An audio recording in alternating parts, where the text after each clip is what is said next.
Assalamualaikum, bagaimana kabar kalian hari ini anak-anak? Hari ini kita akan belajar menyusun pidato persuasif. Sebelum kita menyusun pidato persuasif, ada beberapa hal yang harus diperhatikan. Yang pertama adalah menentukan tujuan pidato, yang kedua menganalisis pendengar, yang ketiga mengumpulkan bahan, keempat menyusun kerangka, dan yang kelima adalah menguraikan isi pidato.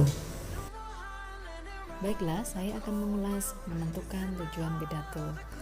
Tujuan pidato diantaranya memotivasi, menginstruksikan, dan menghibur. Menghibur di sini ada tujuan kreatif, ada juga tujuan persuasi atau mempengaruhi. Artinya, seorang yang berpidato berkeinginan untuk mempengaruhi pendengar agar mengikuti apa yang dibacakannya. Setelah tujuan sudah kita tentukan, selanjutnya kita menganalisis pendengar atau audiens. Kita bisa membuat pidato sesuai dengan usia, tingkat pendidikan, dan pekerjaan. Langkah berikutnya yang harus kita lakukan adalah mengumpulkan bahan.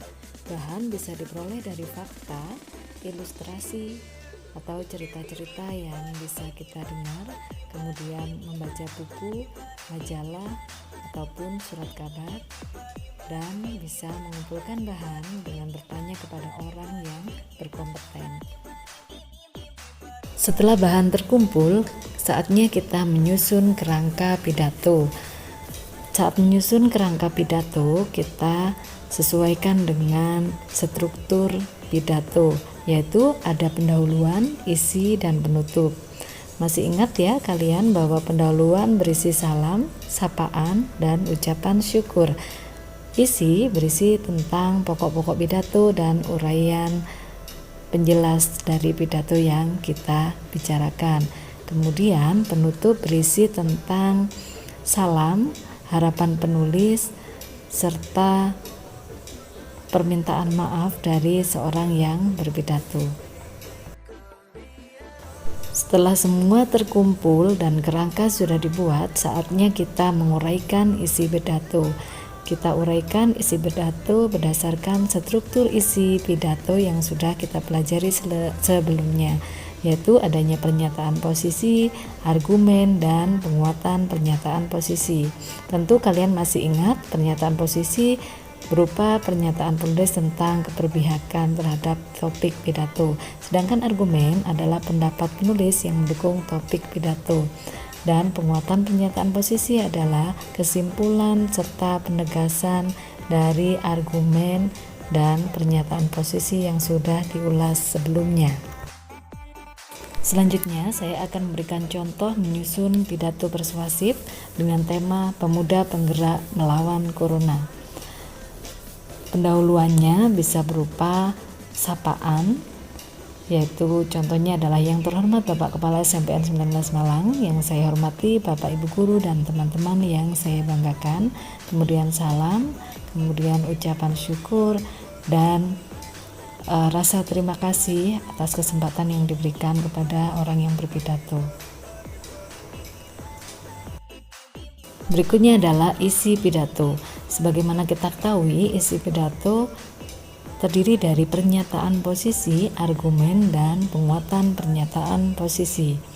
Pernyataan posisi tampak pada kalimat pertama isi pidato, yaitu pada kalimat berikut: pemuda, tibalah masa kita di sebuah era new normal, sebuah kehidupan yang penuh akan tantangan dan peluang kepada para pemuda.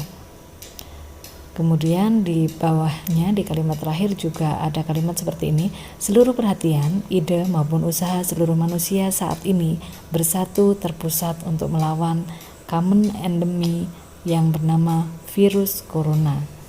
Hal tersebut berisi tentang keberpihakan penulis terhadap pemuda dan topik yang dibicarakan, yaitu topik tentang virus corona. Berikutnya kita akan membahas isi pidato.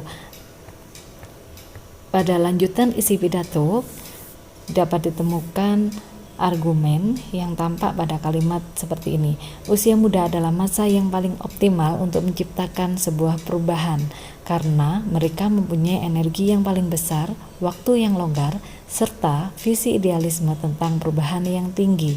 Maka wajar jika para pemudalah yang menjadi agen penggerak di hampir setiap perubahan besar di dunia ini.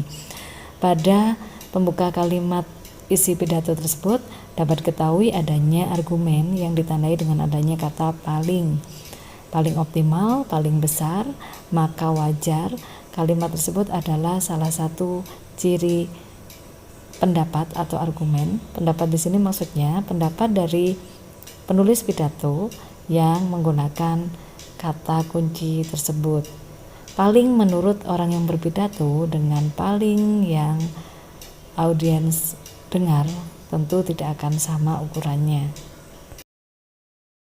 Lanjutan isi pidato yang berikutnya sudah tampak bagian yang merupakan penguat isi pidato yang berupa pendapat dari sebuah penelitian atau bukti dari sebuah penelitian, yaitu dari kalimat seperti ini. Menurut penelitian, Gen Z atau pemuda milenial saat ini memang memiliki karakter digital natif atau orang yang hidup dengan teknologi digital dan seterusnya.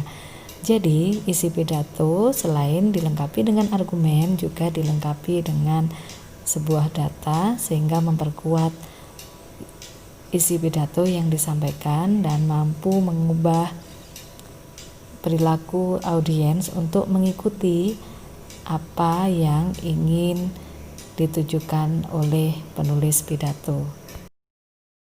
Bagian yang terakhir dari sebuah pidato adalah penutup. Pada bagian penutup adanya penguatan pernyataan posisi, yaitu tampak pada kalimat berikut ini. Posisi pemuda dengan perannya sebagai sosial kontrol saat ini sangat dibutuhkan kehadirannya. Di situ ada penegasan sangat dibutuhkan. Kemudian selanjutnya ada kalimat penutup. Demikian pidato yang saya sampaikan dan harapan dari seorang yang berpidato serta permohonan maaf dan salam yang disampaikan pada akhir pidato.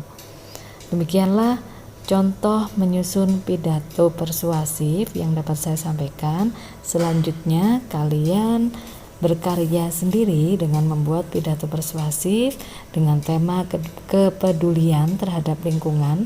Subtemanya bisa bebas tentang kepedulian terhadap sampah, kepedulian terhadap pepohonan yang mulai jarang dijumpai di sekitar kita, atau yang lain-lain.